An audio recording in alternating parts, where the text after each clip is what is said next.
Arnoldo DeLeon, The Tejano Community, Chapter 1, Spaniards, Mexicans, and Americans.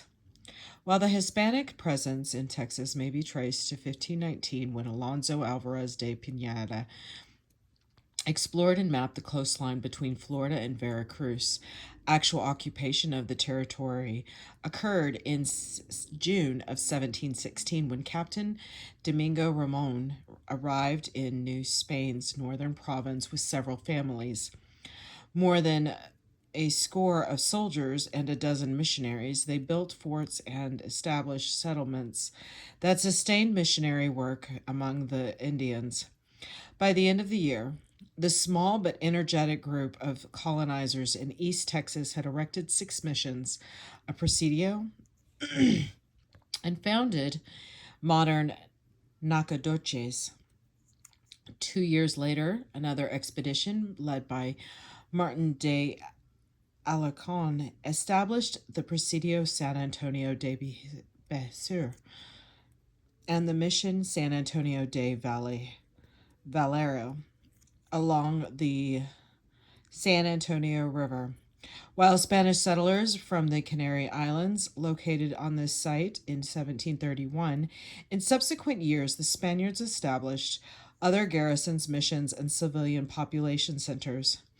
Among them, the La Bahia Goyed, founded in 1721 as Presidio La Bahia del Espirito Santo, which moved to its present place in 1749.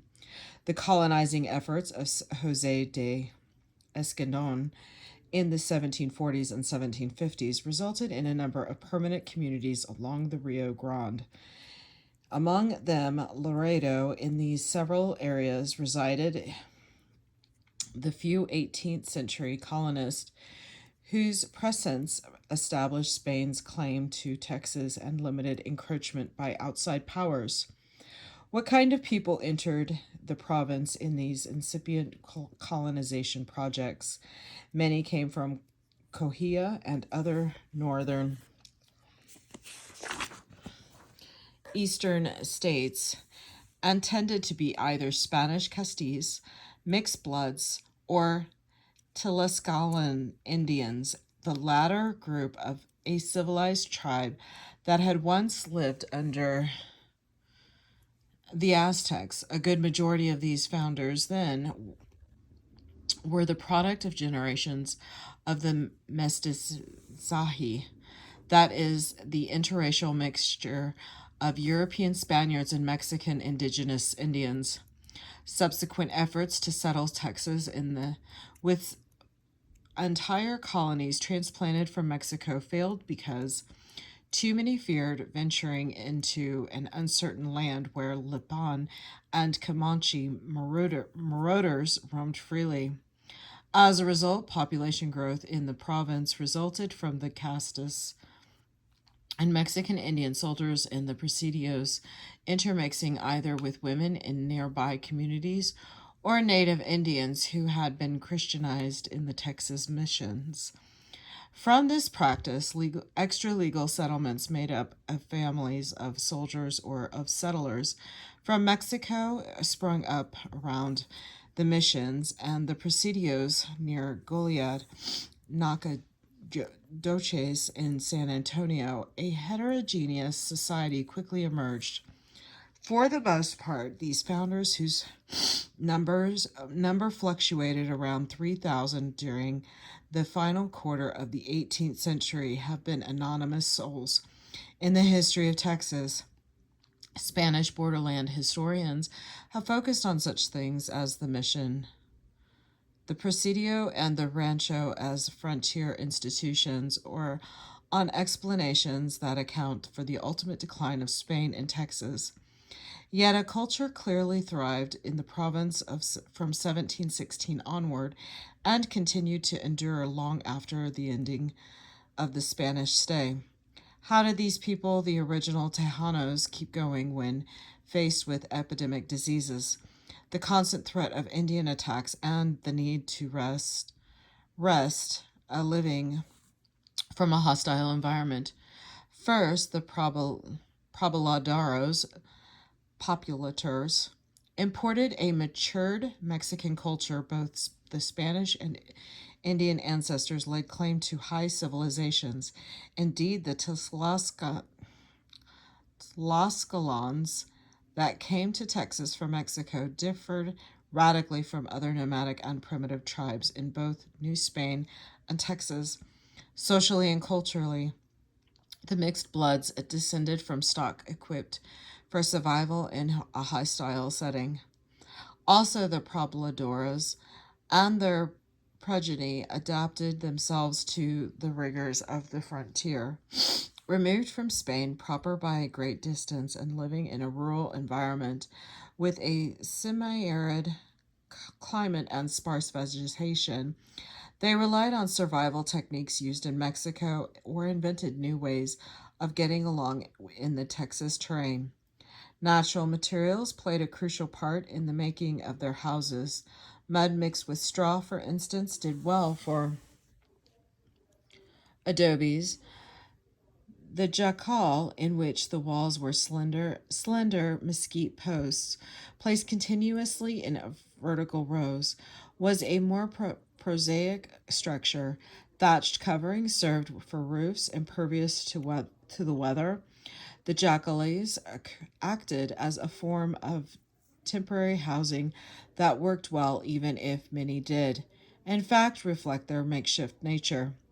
The Villa of San Antonio and the pueblos of Goliad and Nacdoches featured both the adobe buildings and latter type of improvised for food. Tejanos turned to the rancho, an institution which provided them with a plentiful supply of beef, while at the same time requiring a minimum labor force, and permitted them the advantage of moving cattle quickly in times of danger. The traditional mainstays of corn, tortillas, and frijoles, as well as wild game, supplemented the beef. For clothes, they used buffalo hides when material was not available. Their drinking water and irrigation was drawn from dams, aqueas, and aqueducts, patterned after those both in Spain and Mexico. By using these techniques, Tejanos found the methods to adjust and survive on an unfriendly frontier. Furthermore, society revolved around institutions that symbolized the old and the familiar. The Mission Presidio and Rancho acted as centers of socialization as Tejanos came to grips with the frontier reality and established their roots, families grouping themselves around the missions or huddling themselves about the presidios, identified with a common way of life that permitted them to ward off the very forces that ultimately undermined Spain's political existence in Texas.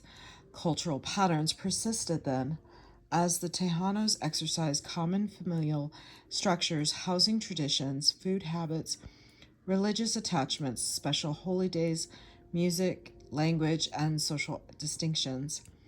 Also, the settlers had relative freedom to define and distill their own way of life.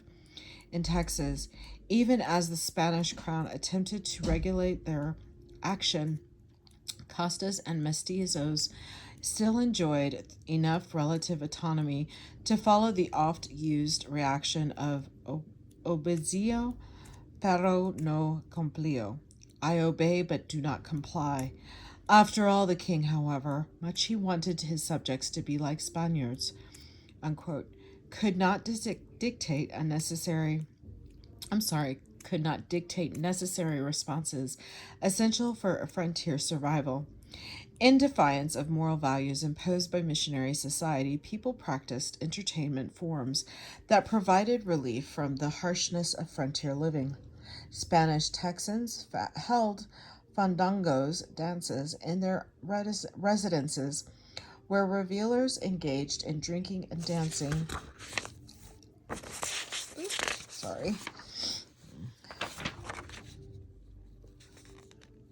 Drinking and dancing actions which violated conduct deemed proper by representatives of the crown, perceived by authorities as gatherings of shady characters. The occasions were means by which merrymakers made life meaningful and bearable, although government officials imposed heavy fines for horse races, inasmuch as the games often took place during religious holidays or because the celebrants committed disgraces or violated good etiquette during the contests. The settlers still continued to hold them, and while soldiers could not marry without permission from the presidial officers, when engaged in mis I'm sorry, I've never seen miscongination with Indian women in a setting where militiamen outnumbered the Mexican female population. The early Tejanos created for themselves a way of life that reflected concessions to the frontier. In some ways, Spanish Mexicans changed in the 18th century, but essentially they carried on former practices that proved effective in the northern environment, despite the distance from the mother culture. When the Spanish era ended in 1821, the year of Mexican independence, the old and the familiar endured, and unperturbed things changed at the top. But the only difference at the bottom was the Spanish Tejanos were now Mexican Tejanos. The Spanish Mexican population, excluding soldiers, numbered approximately 2,240 in 1821 and increased to over 4,000 by 1836. San Antonio, Goyad, and Nogdoches, also Victoria, founded in 1824, remained the main Hispanic settlements, and society continued divided into two classes, the ricos and the pobres. The former descended from the Canary Islanders of the 1730s or from Spanish families that held government positions, while the latter derived from the mixed blood pobladoras and performed common labor. Frontier-like conditions persisted, fear of Indian attacks lingered, manufacturing the essential articles like blankets, shoes, and hats were lacking. Disease was ever present. In the same period, Mexican Texas began taking on Anglo features as white men from the United States commenced arriving by the hundreds. Events in Mexico between 1821 and 1836 touched the lives of the Tejanos only peripherally. The substance and structure of local government retained the same after 1821. Political vicissitudes in Mexico City did little to alter those affairs, and the transition to the state government of Cojia y Tejas did not disrupt the daily lives of Tejanos. They enjoyed a solitary rule over themselves and exercised some influence on issues at the state level. No dramatic historical modifications disturbed the cultural structure of the Mexican Tejano community. Traditions and institutions of the colonial era continued. Men still interacted with alcaldes and ayuntamientos, still measured their poverty or affluence in pesos, and even thought in terms of gente de razón or gente sin razón. Towns retained standard forms. Plazas occupied the center with streets crossing at right angles, north to south and east to west. East sides of plazas were reserved for church buildings, such as the cathedral, the chapel, or the chancery. Government and public edifices, among them the State House, the Custom House, or the Governor's Palace, occupied the west side. Each town, moreover, had its own ejida or commons, its own tarea de pasta or common pasture, and its own propias or rental lands for municipal revenue. Life for the common folk who lived generally in hacios centered around barrios or hacendarios, neighboring populace. At this level, a resident comisario or judge of the barrio saw to the social welfare and administrative well being of their respective neighborhoods. In the countryside, the rancheros reflected the cultural patterns of town life, for indeed, many of the owners were the wealthier citizens of the urban communities. Ranches in the area between Beja and Goliad, which had been almost deserted after Indian attacks in the 1810s, experienced a resurrection. By the mid 1820s, they dotted the entire stretch on both sides of the San Antonio River and its tributaries. A few of the ranch families lived in the grande style with many servants and retainers. The workforce was poor day laborers, with the United States now a potential market. Ranch hands rode into the countryside, selected cattle from the huge herds, and drove the animals into makeshift corrals. They then separated, counted, branded, or marked the cattle and prepared them for the corrida, the drive up, the Camino real from Bexar or Goliad to Nogjodoches, as many as 20,000 cattle, among them those of rancheros and traders left Texas annually for the United States via this route. The entire operation borrowed from the ranch techniques perfected by mestizo ancestors in the days when the ranchero functioned as a frontier institution. The mestizos also displayed their expertise in the handling of horses. An Anglo observer noted in the 1820s that almost every stock raiser for the purpose of raising young jacks, the better takes colts from their dams and puts young jacks to suckle in their place. These are called proof jacks. The colts are left to live as they can and serve for the children to practice in and throwing the rope, riding, etc., at which they become so expert as to rope almost every kind of animals, bears, deers, etc. In the 1820s and 1830s, Anglo-American immigrants immediately recognized the mestizos as part in the management of horse stock, and not surprised perhaps by any other people in the globe. Whites proclaimed them as universally acknowledged to be the best hands that can be procured for the management of cattle, horses, and other livestock.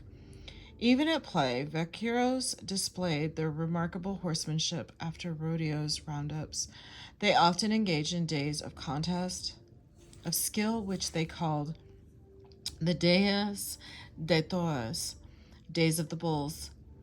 Games included racing shows, ropemanship, as well as the Carrera de Gallo, a contest in which vaqueros raced at full speed on their mounts and reached down to grasp the head of a rooster buried to its neck in the ground. Another event, the corrida, called the mounted vagrio, to catch up with a running bull, grasp its tail, and by an expert maneuver throw the beast off balance.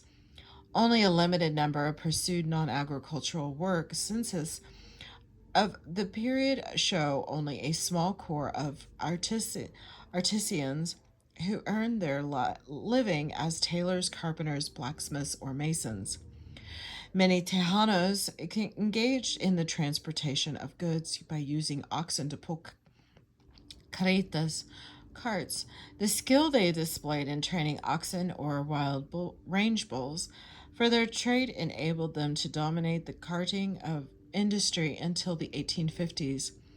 Entertainment resembled that of previous years. Municipalities reflected the continuity of old communal traditions, took the lead in the preparations for social functions. Traditionally, vecinderos came together and appointed quasi-official committees to take charge of the planned affairs, composed of local office holders, professionals, and ordinary citizens. These bodies collected funds, made the essential arrangements, and conducted the operations of the function.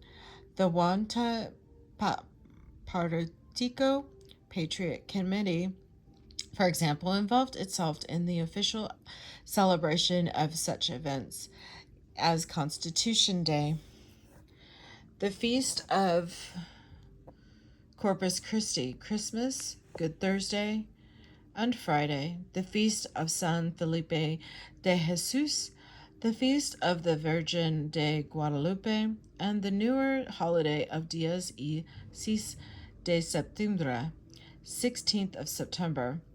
The day of the winning of independence, it had been officially declared a national holiday by 1825.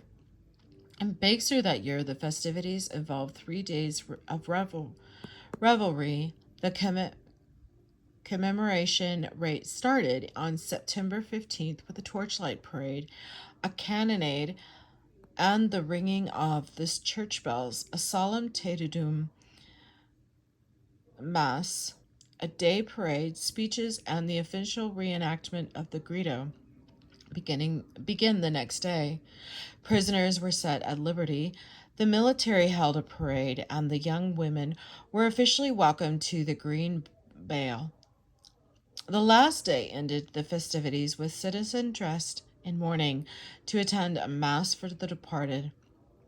In subsequent years, during the Mexican period, Bexarinos celebrated the Dias Isis with equal enthusiasm of feeling, meandering about the plaza, partaking of wine, liquor, and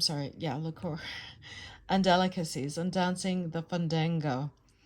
Bexar was not the only municipality to commemorate this national holiday.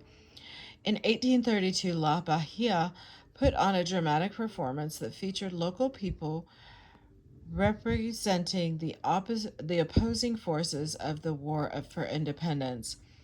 A gaily decorated carriage carried a little Indian girl, the protagonist, outfitted in all the splendor of Indian royalty. 12 Spanish ladies, the antagonists, dressed in silks and costly laces and jewels, walked on either side holding up long lines of white ribbons fastened to the carriage. Officers of high rank pushed the carriage forward as soldiers marched in front. Fandangos held at dancing and gaming halls or in the plaza attracted a fair portion of the population. According to ritual, young women sat on benches on either side of dance room, waited for the music to start, and then made their selection from the line of prospective men dancers. At the end of each tune, gentlemen led their partners to a table in a corner of the room for delicacies that included pastries and coffee. Each señorita chose some baked sweet, but instead of eating it, tied it into a piece of cloth. Brought for the purpose, every dance augmented her supply of delicacies so that by evening's end she accumulated a good amount of provisions. Not infrequently, by observing this tradition, she supplied her family's rations for the following day. Other entertainment forms during the Mexican period included billiards, ball games, cockfights, and raffles. As the case during the Spanish era, gambling pervaded the occasions that ayuntamientos resorted to outlawing dice and card games in an effort to prevent the vice. As for religion, Tejanos practiced a nominal frontier Catholicism. The Catholic Church had all but been abandoned its work in Mexico's far northern frontier during this period. In Texas, the responsibility for administrating the sacraments rested on 2 priests whose reputation unfortunately bordered on the disgraceful. The Catholic presence of old was an anarchanism, and instruction from the top had ended in inaction. Tejanos, for the most part, carried on the religion for the Mexican forefathers, who over several generations had fashioned a religion that combined tenets of institutional Catholicism with indigenous rights. When white Texans in that period described Mexicans as religiously decadent, their observations revealed much more than racist mentality. The characterizations do suggest something about how Tejanos defined religion. According to J.C. Klopper, in San Antonio in the late 1820s, the religion of the Bexarianos generally consisted of repeating Our Fathers, Ave Marias, Credos, and other prayers. Few understood religion, quote, as gracious affection of the heart and soul, but grasped it as mere requisition of personal mortification in form of penances, unquote, and the like. While a Mexican professed Catholicism and carried the crucifix, the rosary, and other religious symbols, wrote another observer about residents of San Antonio. In the 1830s, quote, religion with him is more a habit than a principle of feelings, unquote. What the masses of Mexicans did was to retain the connection with Catholicism while placing barriers between themselves and the rituals of that religion that otherwise burdened them and exasperated their life as poor people, to have compiled with doctrine that called upon them to be humble and reminded them that a greater reward awaited them in the afterlife, meant resigning themselves to conditions already insufferable. Tejanos manifested attachments to Catholicism in many ways. Religious holidays seldom passed unobserved, as Juanitos Patriotos took the initiative in acknowledging them. When Bexar celebrated Semana Santa in the 1830s, the people rose at dawn on Palm Sunday and attended church services to recall Jesus' entry into Jerusalem. On Wednesday, parishioners prepared themselves for the Eucharist by confessing, and on Thursday they received communion during solemn high mass. In the afternoon, they brought sweetened bread for blessing in remembrance of the Last Supper and witnessed El Mandado, the orders, a ceremony in which 12 men dressed as apostles sat at a long table with the priest, assisted by the acolytes, washed their feet in the evening. The faithful returned for hours of vigil as they prayed and sang. Early on Good Friday, the congregation gathered for the ceremony of the Adoration of the Cross, in which the crucifix was unveiled to be kissed by the priests and people. 2 men then took the image of Jesus from the cross and led a procession around the church and square. The body of Christ was placed on an improvised bed inside the church, as the aggregate then considered Mary's great sorrow. On the final day, the priest blessed a fire to be kept aflame for the next year, said Mass, and removed the purple covering from the altar and images. Then the assembly received holy water to ward off danger and relieve sickness during the year. Like other peoples in other places and other times, Tejanos possessed a creative and regenerative folk tradition. Folklore provided an essential world at view as Tejanos questioned their status as poor people and searched for answers to explain things that seemed incomprehensible. It also served as a psychological link that identified them with their environment, provided community solidarity, and gave them a dignified view of themselves and their lifestyle. Thus, legends of diligent padres, priests performing miracles for the unfortunate, and downtrodden filled their folklore. Among the most popular figures was Father Antonio Marjal de Jesus, a dedicated priest who had accompanied Domingo Ramon to Texas in 1760 and had achieved many miracles from delivering his missionary parties from thirst and danger on a number of occasions. To change into the beautiful vine that henceforth grew around San Antonio at Christmas time.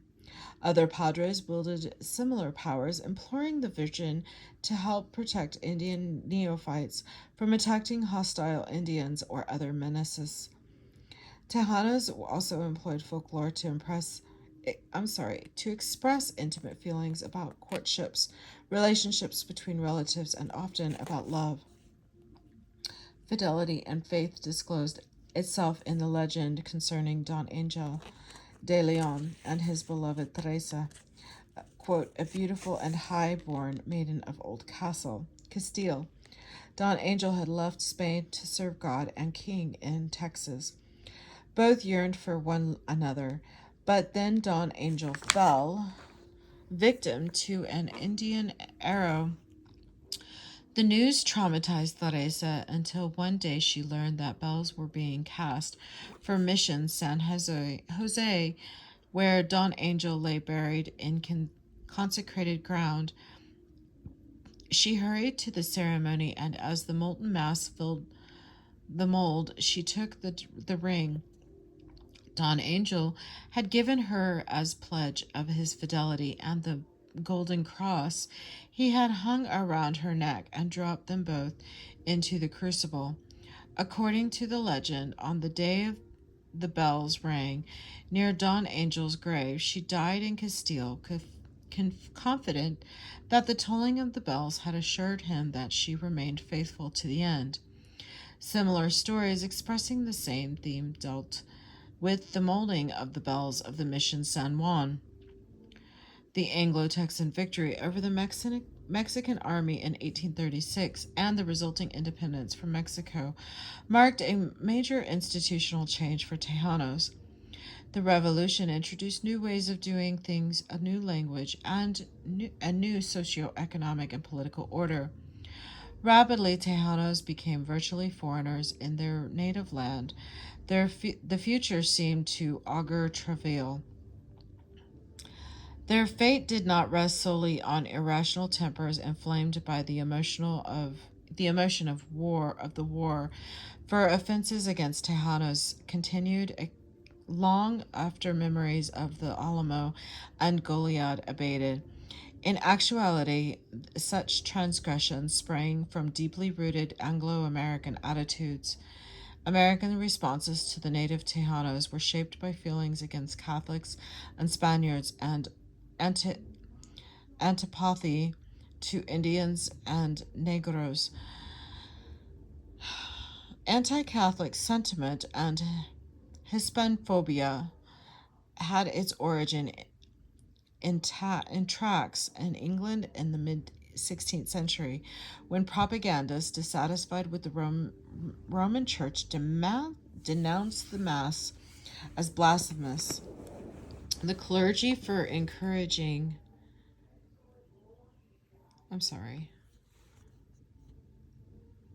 superstition, and the Pope for being antichrist. Since Spain was the most powerful of the Catholic nations and the self-proclaimed champion of Catholicism, Englishmen easily emerged their anti-Catholic and nascent Hispanic hatred.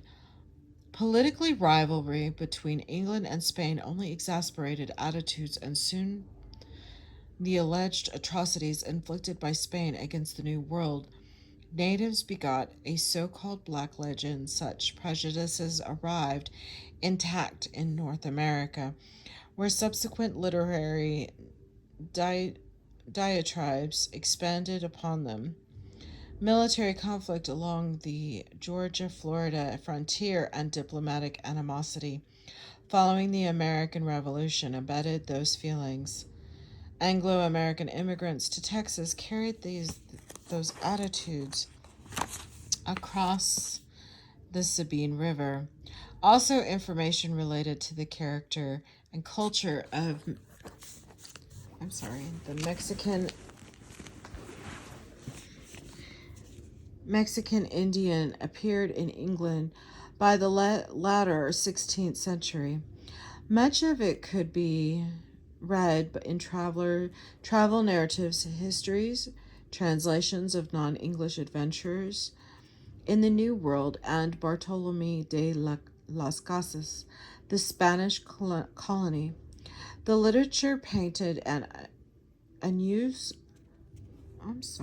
unsavory picture of the native Latin American population. The heathens were prone to drunkenness, indolence, depravity, incest, and paganism. Englishmen conjured up images of an alien and degenerate race with dubious humanity perpetuated in the English colonies through newspapers, travel accounts, new histories, and re-editions of old propaganda material. These visions conditioned immigrants to Texas to react ethnocentrically toward the native stock. Lastly, Anglos brought with them racial views affected by the long frontier association with red men and black. The manner of men who forded the Sabine River could hardly have restrained their attitudes toward colored Tejanos. The great majority who responded to impresario calls hailed from west of the Appalachian and south of the Ohio River, with such areas as Louisiana, Alabama, Arkansas, Tennessee, Missouri, Mississippi, Georgia, and Kentucky strongly represented. Many were Eastern born but had been part of the frontier movement before settling in the state. Because of this southern and frontier-oriented culture, they imported a certain suspicion of dark-skinned people and an obstinate belief that the Moors of their own provincial institutions more or less should pay in the new frontier. The immigrants then did not arrive in Texas with open minds concerning the native Tejanos. Their 200-year experience with different peoples had so shaped their psyche that their immediate reaction was negative rather than positive. Most of the immigrants into Caja y Tejas, despite their honest, industrious habits, were racist.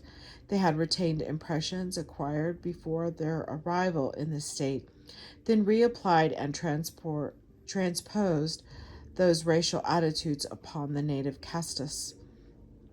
White men had an inherent distaste for miscegenation, were acutely mindful of the significance of color, and assumed an aura of superiority and condescension toward the natives. Racial and ethnocentric feeling were evident from the very start. In the years between 1821 and 1836, the Anglos saw Tejano mixed bloods as different from themselves. There are few among them who should be called white. Traveler Benjamin Lundy said of them in 1835, viewing them in the same way. Land agent William F. Gray described Mexicans as a swarthy looking people, some of them nearly black. Such perceptions only reinforced American color prejudice and elicited responses akin to those historically expressed toward other colored peoples that had been a constancy in the white man's Western experience. It was difficult for them to associate Mexicans with barbarism and savagery.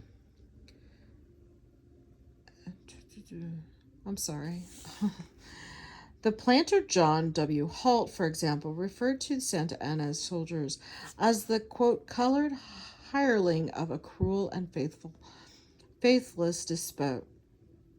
unquote. While Stephen F. Austin, ever cautious about expressing his racial feelings toward Mexicanos, admitted in the moment of crisis that the conflict raging in 1836 was one of barbarism waged by a mongrel Spanish, Indian, and Negro race against civilization and the Anglo-American race. In fact, the primary reason Texans gave for the origins of the Texas Revolution was the insuperable aversion to social amalgamation between whites and Mexicans. The colonists from the north were somewhat homogeneous in blood and color, the Mexicans a mongrel breed of Negros, Indians, and Spaniards of the baser sort. Implicit in the concept of race were certain ingrained cultural values so fundamentally a part of the American ethos. Whites saw Mexicans as a culturally wanton people. Everywhere Americans went, they saw indolence. An immigrant arriving in the Nacogdoches in 1822 found the denizens the most lazy, indolent, poor, starved set of people as ever the sun shined upon. Unquote. He could not comprehend their lethargy by day nor their propensity to play the violin and dance the whole night. The land agent Gray wrote, "They are quiet, orderly, cheerful people, fond of dancing and gambling, unthrifty and unambitious." To others, Mexicans seemingly indulge themselves in the habits of indolence and ease in smoking, music, dance, horse racing, and other sports, while the activity, industry, and frugality of the American populations were apparent in all the new settlements, unquote. According to the Anglos, the Tejanos had an overpowering weakness for gambling. Anthony R. Clark complained that Spaniards in the district of the Najotes, generally of the lower sort and illiterate, would rather spend days in gambling to gain a few bits than to make a living by honest industry. So great was the Mexican predisposition for gambling, according to the impresario Dr. John Charles Beals, that the inhabitants of Goliad in 1833 were almost without an exception gamblers and smugglers making their living in that way. And Alexander McCrae, touring Texas in 1835, under the auspices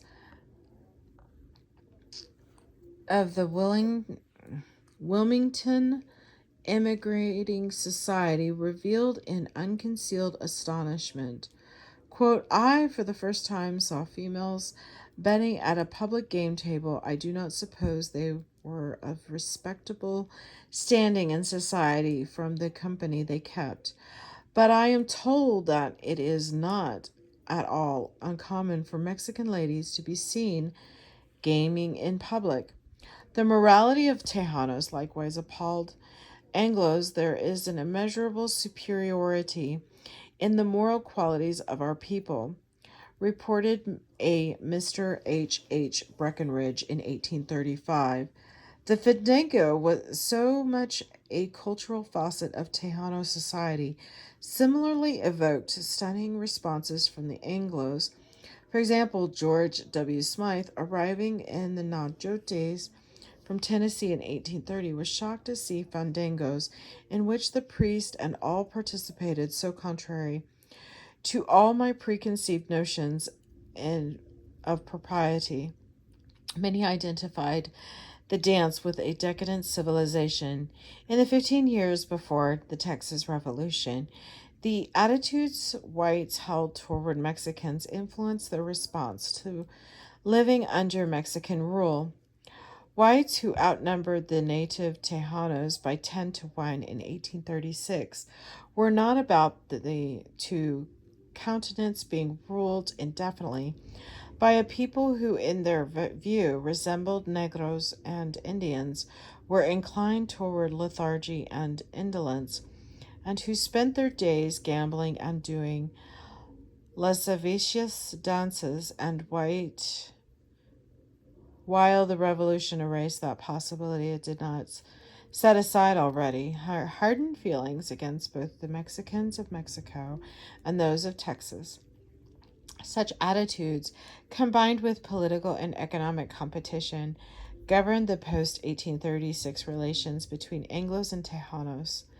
From 1836 to 1846, the period between the Texas Revolution and the Mexican War, interaction between the two people restricted itself to the areas north of the Nueces River and East San Antonio, but primarily to the old Tejano settlements of Goliad, Victoria, and Bexar. It was there that the Tejanos held a firm grasp of the land base, dominated certain occupations such as that of ranch lands, and arrieros cartmen, retained an influence over politics, especially in San Antonio, and made up a substantial element in the society. It was in that religion where Anglos were in closest proximity with Tejanos, and where rivalry for supremacy first occurred. In the aftermath of the revolution, Tejanos became the targets of attacks upon their holdings and their honor. Hundreds of Bexarinos fled to the ranchos and finally to Coahuila. Those around the Nocjoes sought refuge in Louisiana. Families in the Goliad area sped to Tamaulipas, Nueva Leon, and Louisiana. Throughout the new republic, many lost their lands through a number of subterfuges, including fictitious lawsuits, sheriff sales, and dubious transfers of titles. Those that remained or returned after a short absence incurred further depredations from the individual Anglos acting outside the law. Joe Brown, an officer in the regular army of Texas visiting in Victoria in 1839, found it filled with a set of men who, quote, had given themselves the title of a band of brothers, soon found that what they said was law. They are all in the cow-stealing business and are scattered all over this frontier. I have been told that they drove off from Carlos Rancho and Caballado, belonging to Alrete, Jose Miguel Alrete, and Juan in Seguin, that the owners know well where their property is, but dare not to proceed to recover it. Harassment and persecution appeared as daily occurrences in Bexar in the early 1840s. Citizens complained that a criminal Anglo element treated them worse than brutes simply because they were Mexicans, unquote. Scatters moved into vacant property previously belonging to Tejanos. In 1842, the precarious situation deteriorated further following the capture of San Antonio by two well-organized expeditions from Mexico in the spring and fall. The second raid enraged the white population and prompted some to consider banishing Tejanos from the Republic. One editorialist proposed, "There is no faith to be put in them, and until the war is ended, they should be compelled, every one of them, to retire either east or west from the frontier, or if they choose to remain, to be subjected to the rigorous treatment due to enemies." Others formed into vigilante groups and took the law into their own hands. Angry citizens from Victoria, for instance, visited nearby Carlos Rancho and compelled the 50 or so Mexican families who had settled there to leave the country. In Bixar itself, volunteer soldiers acted very loudly, acted very badly, having ventured to force the Mexican families from their homes, causing them to droop about in the woods and seek shelter wherever they could find it. Moreover, to gratify their beastly lust, they have compelled the women and girls to yield to their hellish desires, which their victims did under the fear of punishment and death. The rest of the decade did not improve things for the old Tejanos. The Mexican War served only to reinforce ill feelings toward these sons of the enemy, yet hostility did not result in a complete exodus. 1,500 of the original Tejanos remained in the old Behar Goliad region during the period. By 1850, moreover, 600 Mexican-born heads of households had entered the region since the Revolution, while several hundreds of the immigrants had returned from their refuge to the Nacogdoches, Victoria, and New La Bahia. New classes emerged through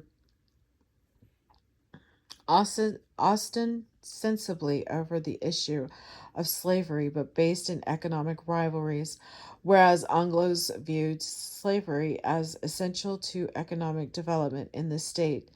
Tejanos understood it as oppression and for years had extended aid to slaves and helped them escape to Mexico. But by 1854, whites had reached the limits of tolerance. The town of Seguin drafted resolutions prohibiting Mexican peons from entering the country and forbidding Mexicans to associate with blacks. In October, delegates from different counties convened in Gonzales and implemented stringent measures to help to stop the Mexican menace. In Austin, where a citizens committee accused Mexican residents of horse theft and exiled 20 families from their homes in the spring of 1853. Similar resolutions were passed. Quickly thereafter, a cart war broke out in 1857, while Anglos had wrested much of the economic foundation of the central Texas region from the Mexicanos. By the 1850s, skilled arrieros continued monopolizing the freight business between San Antonio in the interior and the coast, while Teamsters had sought strenuously to infiltrate the commerce valued into the millions of dollars, but they had failed to undercut the lower rates charged by Tejano cartmen. During the summer in the general area between San Antonio and the Gulf, and Goliad in particular, they initiated an organized campaign of lawlessness, wanton injury, harassment, assassination, waylaying of carts, and pillaging of confiscating of valuable cargoes. The affair ultimately ended through a combination of pressure from the Mexican government. The American Secretary of State and volunteer companies organizing to hiring about order, but many Tejano cartmen had perished in the episode. On the eve of the Civil War, the old Tejanos of Central Texas were a distinct minority amid an Anglo and European immigrant population. Hispanos now lived along the Indianola San Antonio Road, where many earned their livelihood as carters, packers, and drovers.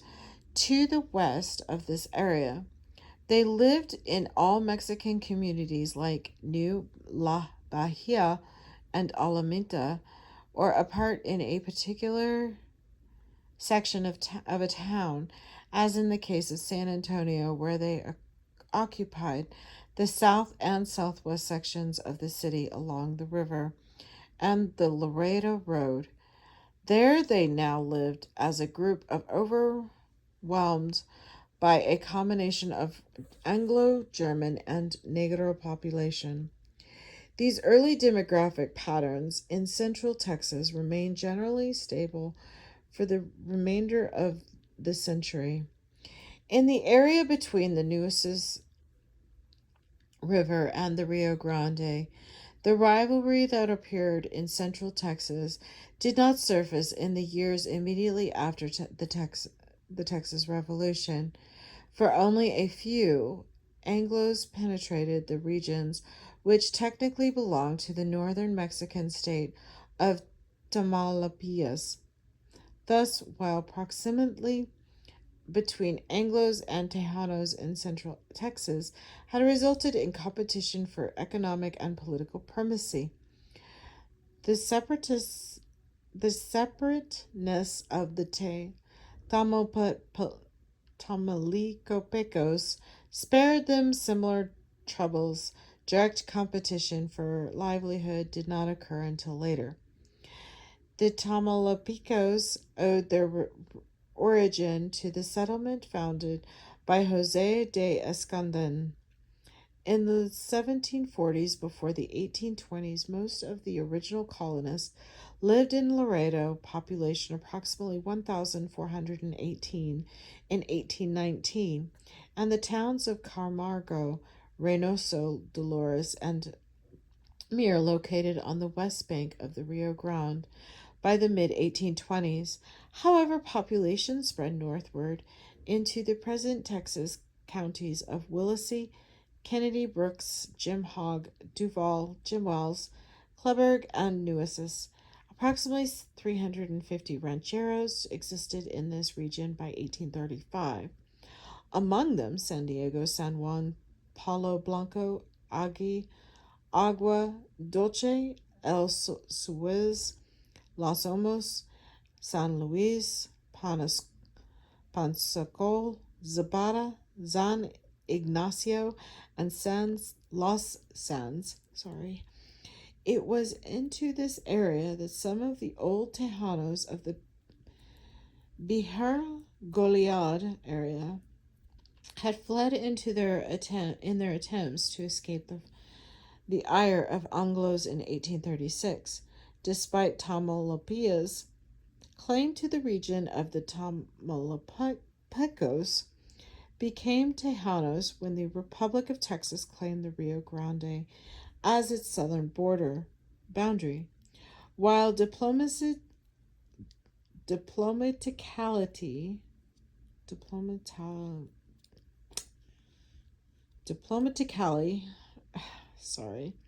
they did not become subjects of the United States until the Mexican War was resolved. The question of the disputed territory between the Nueces and the Rio Grande, they nevertheless became citizens of Texas by settling lands under the new headright program of the Republic. Despite their incorporation into Anglo-Texas, the area in general remained culturally Mexican during this period, as only a few Americans ventured into the region. The 1850s census enumerated 1,665 Hispanic heads of household in the Rio Grande Valley, with families averaging 5 persons, including parents. The ending of the Mexican War in 1848 affected an arrangement comparable to the one of the interior of the state, except that in Texas, the Tejano population remained an overwhelming majority. The birth of the Anglo communities like Brownsville, Rio Grande City, Eagle Pass, Roma, and Nuecestown, plus the building of army establishments like Fort Brown, Ringgold Barracks, Fort McIntosh, Fort Inge, Fort McGrill, Fort Ewell, and Fort Clark, signaled the arrival of white men. The transformation brought with it war veterans and unscrupulous swindlers looking for the most opportune ways of acquiring land and fortune. In the Nueces County area where all of the land belonged to to Mexicans, the same time of the Texas Revolution, Anglos and Americanized Europeans had wrested it from Tejanos by the time of the Civil War. In the lower valley, land grabbers used their acquaintance with the legal system and their association with friends in high places to rob old Mexican grantees. Charles Stillman, for example, used both threat and influence to acquire the valuable Espiritu Santo grant that belonged to the descendants of Francesco Caravazos by intermarrying with native Mexican women of the upper class. By developing ties with influential families and employing political chicanery, the newcomers swiftly gained domination of the real estate and government of South Texas. They now executed the laws to their advantage. The war also opened an era of disorder as border ruffians of both races preyed upon the property of settlers in the region, most of whom were Tejanos. Anglo-American desperados treated the Mexicans with open disdain and called them greasers. Others, like Fisher King or Kingfisher, dealt with them as if they did not count and took advantage of the presence of American authorities to bury them. Resentment against the Anglos finally reached its extreme when on July 13, 1859, an encounter between a local rancher named Juan Chino Cortina and the Brownsville city marshal left the lawmen injured. The incident emerged with the Anglo population in the city. For a while, the initiative passed to Cortina and his followers as they lay siege to Brownsville and threatened death to the gringos. For too long, Chino proclaimed whites had been despoiling Tejanos of their land and prosecuting and robbing them for no other crime than that of being Mexican origin. His primary purpose, he affirmed, was to seek redress for those wrongs, hopefully from Governor-elect Sam Houston. But by the time Texas Rangers and federal troops extinguished the insurrections in the early 1860s, the episode had left a number of people dead, much property destroyed, and ugly tensions between the two races. By then, South Texas was divided into two zones, other Anglo, the other Tejano, but bicultural features were appearing as well. The region consisted of a line of new Anglo towns extending from Corpus Christi to San Patricio to Beeville to Pleasanton, down to Uvalde. But 100 miles of Chaparral, sorry I mispronounced, still separated the Nueces country from the settlement along the Rio Grande, where the Tejanos enjoyed numerical predominance, despite the fact that Anglos controlled the major institutions. Mexican culture saturated the border area, if not hinterland, of the Chaparral. Indeed, many of the Anglo and European ranchers and merchants became Hispanicized by white men. During the decade and a half following the Cortina episode, Texas did not change much. Instead, people fought the Civil War, and the politics of Reconstruction returned their attention away from the more pressing problems of growth. Central Texas, despite the influx of Mexican nationals into the area, the Mexican American population never quite matched the immigration trends from the American South and European countries.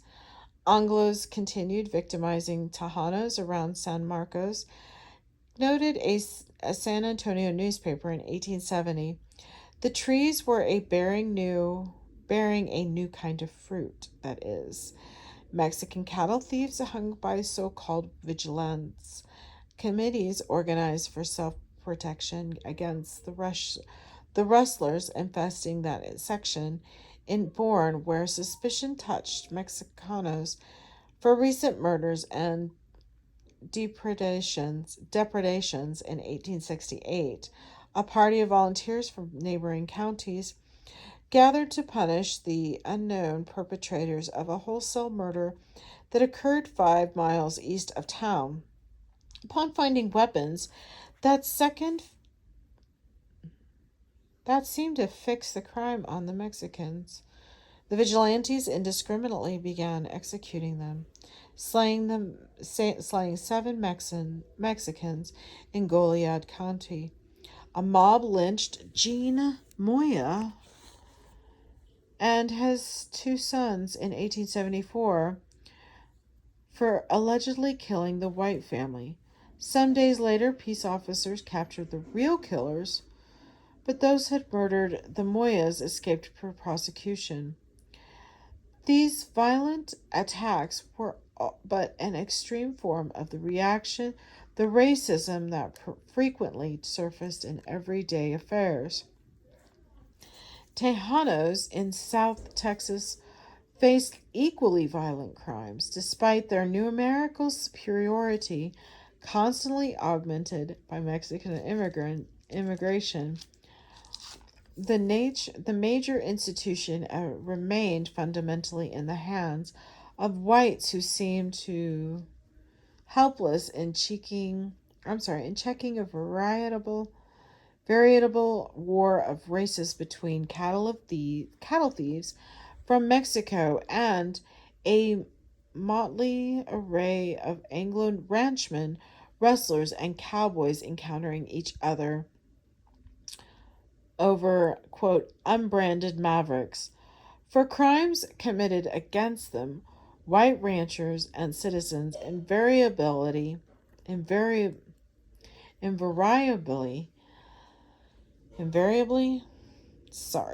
sought vengeance by launching vendettas against local Tejanas.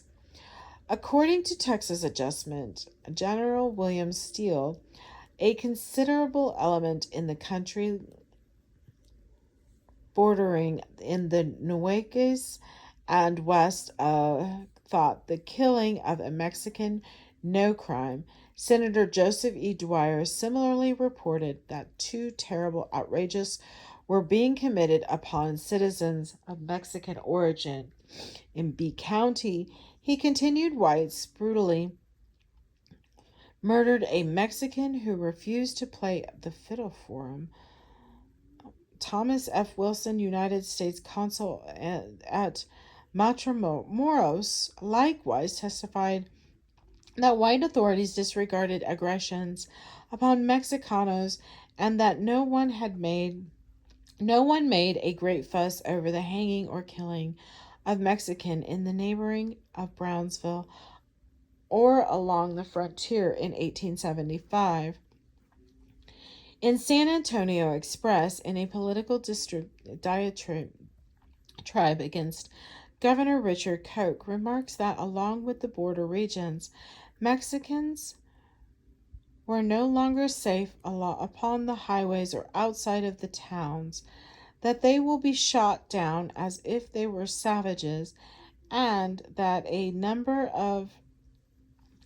had already been murdered in cold blood just because they were Mexicans. There is no telling how many Mexicanos fell victim to the reprisals. The event symbolizing these borders skirmishes at their nadir occurred in March 1875 when Mexican nationals raided Corpus Christi. They stole horses, appropriated the valuables of several customers shopping at a store they robbed, killed a Mexican American who refused to join their party to set fire to a business causing thousands of dollars in damage, and killed a member of the posse pursuing them as they retreated to the border. Whites retaliated with a vengeance. Large parties of mounted and well-armed men, pretending to be actual in the cause of law and order, rode about the country, committing brutal outrages, murdering peaceable Mexican farmers and stockmen.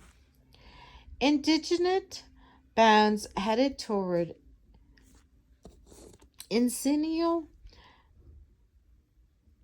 County, about midway between the Nueces and Rio Grande, to a place named La Pareja, directing their loyal hostility toward Mexican squatters who were reported to have stolen hides, buried or concealed on their premises.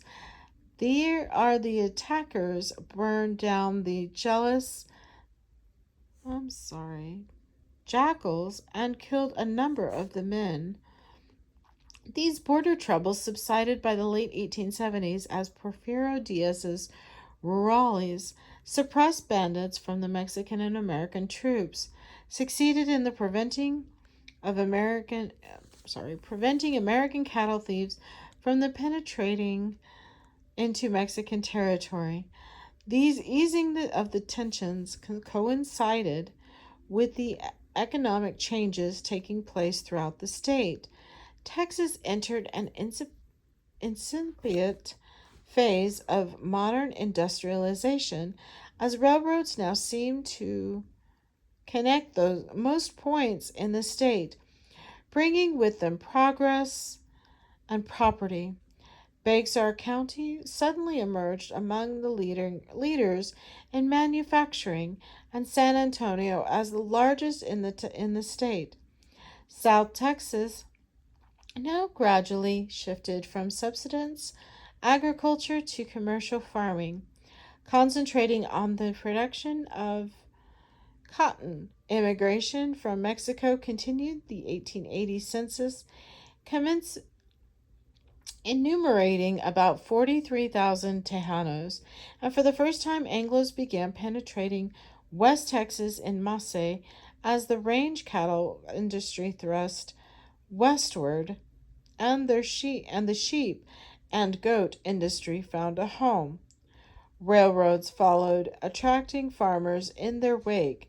Towns now made their appearance in an area where the Mexicanos had lived somewhat apart from the Anglo masses for nearly a quarter century after the Mexican War. In that western region, the Hispanic presence traced its beginnings to Spanish activity in the 1680s. In the 19th century, Tejanos residents lived in the small communities of Socorro, Isleta, San Elisa, and El Paso. Anglos had moved into this El Paso Valley in the 1850s, but their numbers did not disturb the Hispanics' ambiance there. Indeed, many assimilated themselves into Hispanic society and became Mexicanized gringos. West Texas settlements like Fort Davis, Fort Stockton, Alpine, and San Angelo grew out of the American westward movement following the Civil War. Mexicans came into those communities shortly thereafter, searching for work as shepherd, vadigos, and farmhands. Racial friction and the economic rivalry in West Texas resulted in the same pattern of violence found elsewhere in the state. In the El Paso Valley, a handful of Anglos in the early 1860s began monopolizing the nearby Guadalupe Salt Lakes, upon which Mexican livelihood depended. Animosity slowly mounted and reached a violent peak in October 1877, when the monopolizers closed the lakes to Tejanos and killed Don Juan Cariz, a Mexican sympathizer, for the next 3 months. The Mexicans sought out the Anglos with recommendation in mind, suddenly the world seemed to tunnel upside down for the small Anglo community in the valley of 5,000 Tejanos, compared to less than 100 whites, as the Mexicans sought to avenge the death of the Cardis and region access to the Salt Lakes. Finally, help for the Anglos arrived in the form of a company of ranger volunteers who were adventurers and other lawless men. They committed wanton outrages, including riddling two Mexican prisoners with bullets, unnecessarily and unjustifiably slaughtering a Mexican and wounding his wife on the priest that the Mexican had shot of them from inside his house, and committing rapes or attempting them. This was infamous, quote, salt war. Similar violence typified the newer Anglo communities of West Texas in the late town of Murphyville. Modern alpine racial tensions had been increased at each race talked of running the other out of town, when in mid-April 1886, a number of Mexicans reportedly raided the cattle range saloon, gunning down a number of white patrons. Armed Anglos swiftly responded, killing some of the Mexicans and driving the rest from town. In the San Angelo area, where local Anglos considered Mexicanos a quote, race of mongrels, chiefly Aztecs, with the sprinkling of Spanish and Negro indigenous whites for unknown reasons, lynched Jesus Sakara in nearby Knickerbocker in February 1891, following a feud in Presidio County. White cowboys in the summer of 1897 considered exterminating the Mexican sheep herder. Tejanos in the other two sections, controlled by the Hispanics prior to 1836, saw little relief from racism and oppression in the last 20 years of the century. In Cotuyo, masked men in 1805 took Florentine Sassotti from the jailer, lynched him from a mesquite limb, and riddled his body with bullets. In June 1896, whites near Senor, Texas, mutilated and burned Aurino Castellano for paying romantic attention to a white woman. Flemish cases of lynching in Eagle Pass and Brownsville in that era attested to the same pattern of violence in South Texas. Troubles plagued with the Tejanos in other ways, as when in 1898 the Gappers in Hayes, Wilson, Gonzales, and DeWilt communities were called upon landlords to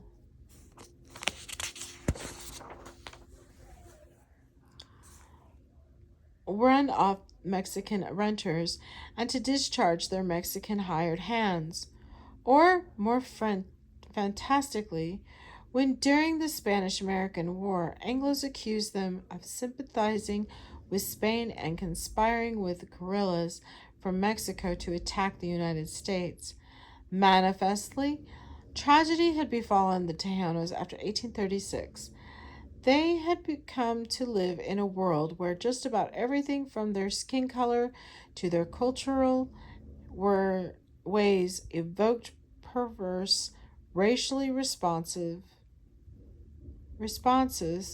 Anglos saw Tejanos as being the color of niggers, or resembling the Indians